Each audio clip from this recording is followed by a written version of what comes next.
എൻ്റെ ഭർത്താവിനോട് നന്ദി കാണിക്കണം. എൻ്റെ ഭർത്താവിനോട് ഞാൻ നല്ല സ്വഭാവത്തിൽ പെരുമാറണം. ആ ഭർത്താവിനോട് നന്ദികേട് നന്ദികേട് കാണിക്കുന്നവളാകാൻ പാടില്ല എന്ന നല്ല ബോധത്തോടെ ഉമ്മമാരെ, സഹോദരിമാരെ ജീവിക്കണം.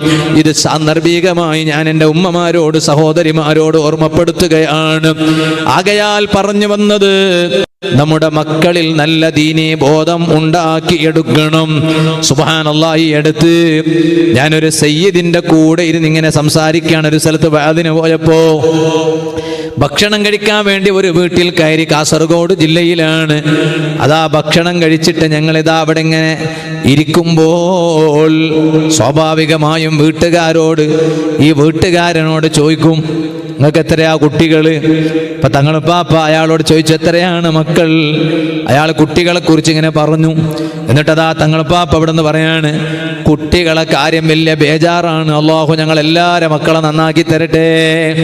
തങ്ങൾ അവിടെ നിന്ന് ദ്വാരക്കാണ്, കുട്ടികളെ കാര്യം വലിയ ബേജാറാണ്. പഴയ കാലം പോലെയല്ല. സുബ്ഹാനല്ലാഹ്, ഇന്നിപ്പോ പെണ്ണ് കിട്ടുന്നില്ല കല്യാണം കഴിക്കാൻ എന്നാണ് പറയലെന്നെ. എത്ര ആളുകളാ പറയുന്നു, ഉസ്താദേ കല്യാണം കഴിച്ചിട്ടില്ല. അതിന് കാരണം ചോദിക്കുമ്പോൾ പറയൽ എന്താണെന്നറിയോ? പെണ്ണ് ശരിയായിട്ടില്ല എന്നാണ് പറയുന്നത്. എന്താ പെണ്ണ് ശരിയാകാണ്ടായത്? പെണ്ണില്ലാഞ്ഞിട്ടാണോ? ആണിനേക്കാളും കൂടുതൽ പെണ്ണാണ് ഉണ്ടാവുക. ഇങ്ങനെ അവസാനം വരുമ്പോൾ അങ്ങനെയാണല്ലോ ഉണ്ടാവുക. കൂടുതലും പെൺകുട്ടികളാണ് ഉണ്ടാവുക. എന്നിട്ടും എന്തേ പെണ്ണ് കിട്ടണില്ല? പെൺകുട്ടികൾക്ക് കല്യാണം വേണ്ട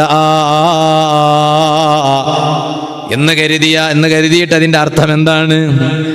അവർക്ക് എന്താണ്, ഇങ്ങനെ ഒരു ജീവിതം വേണ്ടാന്നാണോ? അങ്ങനല്ല, കല്യാണം വേണ്ട, ഭാര്യ ഭർത്താവ് അങ്ങനെ വേണ്ട, പരസ്പരം പ്രണയിച്ചിട്ട് കാമുകന്മാരും കാമുകിമാരായി കഴിയാം, പ്രണയിച്ചിട്ട് അങ്ങനെ കൂടാ. അതെ, ലിവിങ് ടുഗെദർ എന്ന പേരിൽ അങ്ങനെ കഴിയുക, അല്ലാതെ ഒരു കല്യാണം വേണ്ട. അതുകൊണ്ട് കല്യാണത്തോട് താല്പര്യം കുറഞ്ഞു പോയി.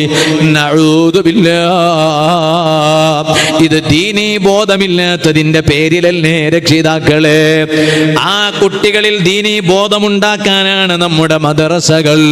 ആ കുട്ടികളിൽ ദീനീ ബോധമുണ്ടാക്കാനാണ് ദീനീ സംരംഭങ്ങൾ. ആ കുട്ടികളിൽ ദീനീ ബോധമുണ്ടാക്കാനാണ്, അതേ കുട്ടികളിൽ നല്ല ദീനീ ബോധമുണ്ടാക്കാനാണ് നമ്മുടെ ദർസുകൾ. അതിനാണ് നമ്മൾ ഉസ്താദുമാരെ കയ്യിൽ നമ്മുടെ മക്കളെ ഏൽപ്പിക്കൽ.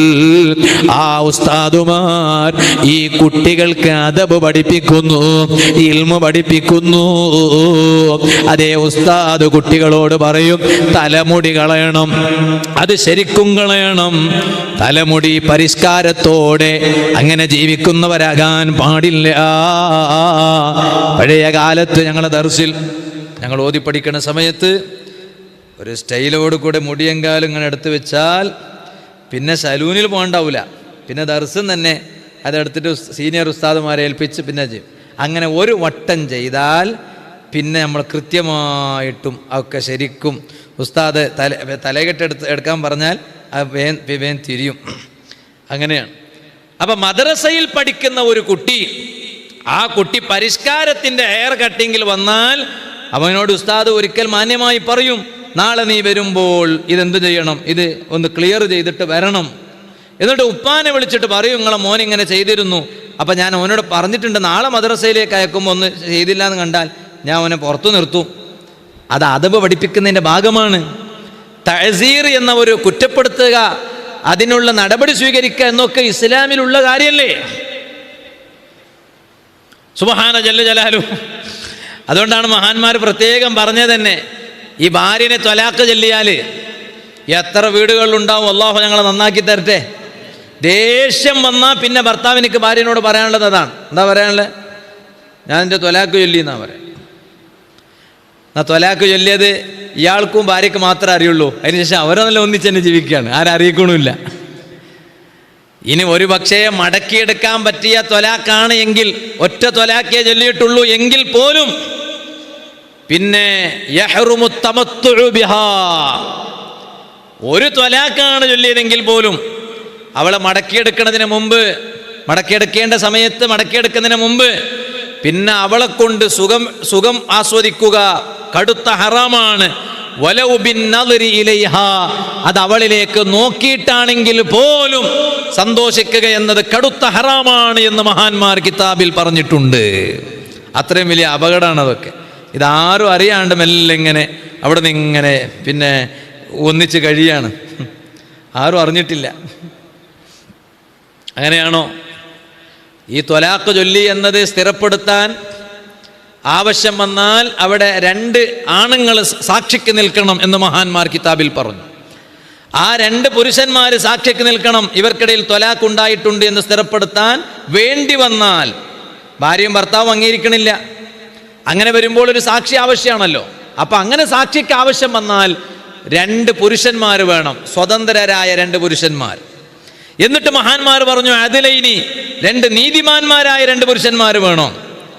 അവിടെ മഹാന്മാർ പറഞ്ഞു എന്നാൽ വലാബിൽ ഫുസാഖി, ഫാസിഖീങ്ങളെ കൊണ്ട് പറ്റൂല.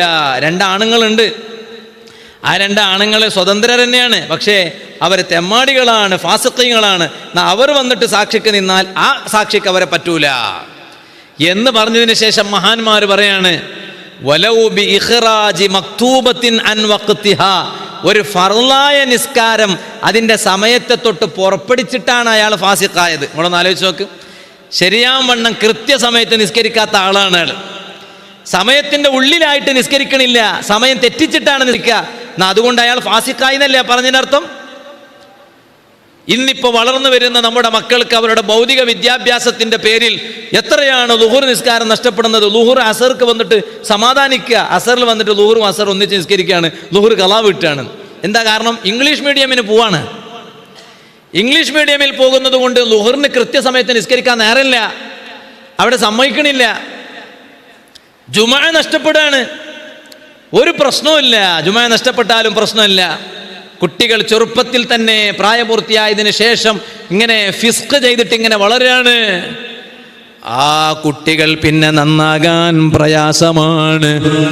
രക്ഷിതാക്കൾ ഉണർന്ന് ആലോചിക്കണം. നമ്മുടെ മക്കളുടെ ഒരു നേരത്തെ നിസ്കാരവും അതേ ഖളായി പോകാത്ത വിധത്തിലുള്ള വിദ്യാഭ്യാസം നമ്മുടെ മക്കൾക്ക് കൊടുക്കണം. ഇത് സാന്ദർഭികമായി ഞാൻ ഓർമ്മപ്പെടുത്തുന്നു. അങ്ങനെ ചിലപ്പോൾ ആ കുട്ടികളെ അദബ് പഠിപ്പിക്കുന്നതിൻ്റെ ഭാഗമായി മഹാന്മാർ പറഞ്ഞില്ലേ, ചിലപ്പോൾ അതേ ബാപ്പ അടിക്കേണ്ടി വരും, ചിലപ്പോൾ ഉമ്മ അടിക്കേണ്ടി വരും.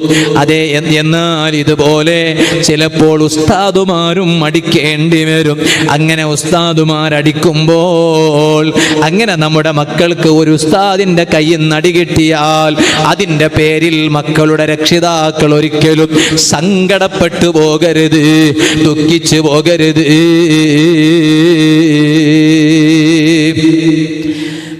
ഞങ്ങളെ കയ്യിൽ നിന്ന് ഒരു കുട്ടിക്കൊരടി കിട്ടി, ദർസിൽ പഠിക്കുന്ന ഒരു കുട്ടിക്കൊരടി കിട്ടിയതാണ്. ഇപ്പോഴല്ലോ, കുറേ മുമ്പ്. ഇപ്പം ഞങ്ങൾ അടിയൊക്കെ നിർത്തി. ആ കുറേ മുമ്പ് അടി കിട്ടിയപ്പോൾ ആ കുട്ടിയുടെ ഉപ്പ എന്നെ വിളിച്ചിട്ട് എന്നോട് താങ്ക്സ് പറയാണ്, നന്ദി പറയാണ്. കുട്ടി ഉപ്പാക്ക് വിളിച്ചിട്ട് പറഞ്ഞു, ഉപ്പ ഉസ്താദ് അടിച്ചു എന്ന് പറഞ്ഞു. അയാൾ വിളിച്ചിട്ടുണ്ട്, പറഞ്ഞു ഉസ്താദേ ജസാക്കുമുല്ലാഹു ഖൈറൽ ജസാ.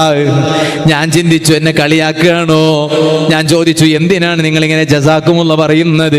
അല്ല, എൻ്റെ മോനെ ഉസ്താദ് ഒന്ന് മെല്ലൊന്ന് അടിച്ചു എന്നാ കേട്ട്. ചെറിയ അടിയാണ്, അടിച്ചു എന്നാ കേട്ട. പക്ഷെ എനിക്ക് വലിയ സന്തോഷം തോന്നി. കാരണം ഉസ്താദ് അദബ് പഠിപ്പിക്കുന്ന ഭാഗമായിട്ടായിരിക്കുമല്ലോ അടിച്ചത്. ഞാൻ അതിൽ വലിയ സന്തുഷ്ടനാണ്. അങ്ങനെ പറയാൻ എത്ര ബാപ്പമാര് റെഡിയുണ്ട്, എത്ര ഉമ്മമാര് റെഡിയുണ്ട്. ഇപ്പൊ ചിലപ്പോൾ അദബ് പഠിപ്പിക്കുന്നതിന്റെ ഭാഗമായി ചിലപ്പോൾ ഉസ്താദിന്റെ കയ്യിൽ നിന്നൊരു ചെറിയ അടി കൊണ്ടാൽ പിന്നെ ബാപ്പാക്ക് ചോദ്യം ചെയ്യാനൊരു പ്രശ്നവുമില്ലാത്ത കാലം, ഉമ്മാക്ക് ചോദ്യം ചെയ്യാനൊരു പ്രശ്നവുമില്ലാത്ത കാലം. ഓ രക്ഷിതാക്കളെ, അതിൻ്റെ പേരിൽ കുട്ടിക്ക് ഉസ്താദിന്റെ കയ്യിൽ നിന്ന് അടി കിട്ടിയതിൻ്റെ പേരിൽ നിങ്ങൾ ഒരിക്കലും ബേജാറാകരുത്. അതല്ലേ അങ്ങനെ എത്രയാണ് പറഞ്ഞിട്ടുള്ളത്. അതുകൊണ്ടാണല്ലോ അതേ ലാ തഹസനന്ന അലാ സിബിയാനി ഇൻ ളുരിബു ഫല്ലർബു യബ്റഉ വയബ്ഖൽ ഇൽമു വൽ അദബു. ആ കുട്ടികൾക്ക് അടി കിട്ടിയാൽ അതിൻ്റെ പേരിൽ നിങ്ങൾ ആരും ദുഃഖിക്കണ്ട രക്ഷിതാക്കളെ. കാരണം ഫല്ലർബു യബ്റഉ, ഈ അടി അതിന്റെ വേദന കുറച്ച് കഴിഞ്ഞാൽ മാറും, അതിന്റെ പാടുണ്ടെങ്കിൽ കുറച്ച് കഴിഞ്ഞാൽ മാറും. പക്ഷെ വയബ്ഖൽ ഇൽമു വൽ അദബു, ആ അടിച്ചിട്ട് കുട്ടിയിലുണ്ടായ ഇൽമ്, ആ ഇൽമ് നിലനിൽക്കും, അത് ഒഴിവാകൂല, മാറൂല. അതിലൂടെ കുട്ടിക്കുണ്ടായ അദബോ, ആ അദബും ബാക്കിയാകൂ. അല്ലർബു യൻഫഉഹും വൽ ഇൽമു യർഫഉഹും ലൗലൽ മഖാഫതു മാ ഖറഉ വമാ കതബു.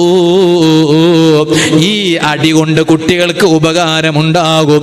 അതിലൂടെ അവർക്ക് കിട്ടിയ ഇൽമോ അവരെ വലിയ സ്ഥാനത്തേക്ക് എത്തിക്കൂ. ഒരു പക്ഷേ കുട്ടികളെ കൽബിൽ ഭയമില്ലാണ്ടായാൽ, പേടിയില്ലാണ്ടായാൽ, പിന്നെ ലൗലൽ മഖാഫതു മാ ഖറഉ വമാ കതബു, അവരെ കൽബിൽ പേടിയില്ലാണ്ടായാൽ പിന്നെ പഠിക്കാൻ അവരെ കിട്ടൂല, ഓതാൻ അവരെ കിട്ടൂല, എഴുതാൻ അവരെ കിട്ടൂല. അതുകൊണ്ടാണ് പഠിപ്പിക്കുന്ന ഉസ്താദുമാർ മെല്ലെ അദബ് പഠിപ്പിക്കുന്നതിന്റെ ഭാഗമായി ഒന്ന് ചെറുങ്ങനെ തൊടുന്നത്. അതുകൊണ്ടാണ് ലൗലൽ മുഅല്ലിമു കാനന്നാസു കുല്ലുഹും ശിബ്ഹൽ ബഹായിമി ലാ ഇൽമു വലാ അദബു. പഠിപ്പിക്കുന്ന ഉസ്താദുമാരില്ലാണ്ടായാൽ ഇവിടെ അതിൻ്റെ ആപത്ത് എന്താണ്, അതിൻ്റെ അപകടം എന്താണ്? പഠിപ്പിക്കുന്ന ഉസ്താദുമാരില്ലാണ്ടായാൽ കാനന്നാസു കുല്ലുഹും ശിബ്ഹൽ ബഹായിം, ജനങ്ങൾ മുഴുവനും നാൽക്കാലികൾക്ക് തുല്യരാകൂലേ? എങ്ങനെയാണ് നാൽക്കാലികൾക്ക് തുല്യരാകുന്നത്? ലാ ഇൽമുൻ വലാ അദബുൻ, പിന്നെ ആ കുട്ടികൾക്ക് ഇൽമുണ്ടാവൂല, അദബ് ഉണ്ടാകൂല. ആ അദബിന്റെ ഭാഗമായ, ഇൽമിന്റെ ഭാഗമായിട്ടാണ് ആ കുട്ടികൾക്ക് ചിലപ്പോൾ അടിക്കേണ്ടി വന്നാൽ അതേ ഉസ്താദുമാരടിക്കുന്നത്. അതിന്റെ പേരിൽ അവർക്ക് ഉസ്താദുമാരിൽ നിന്ന് അടി കിട്ടിയാൽ അതിന്റെ പേരിൽ നിങ്ങൾ സങ്കടപ്പെടരുത് രക്ഷിതാക്കളെ, നിങ്ങൾ ദുഃഖിക്കരുത് കേട്ടോ.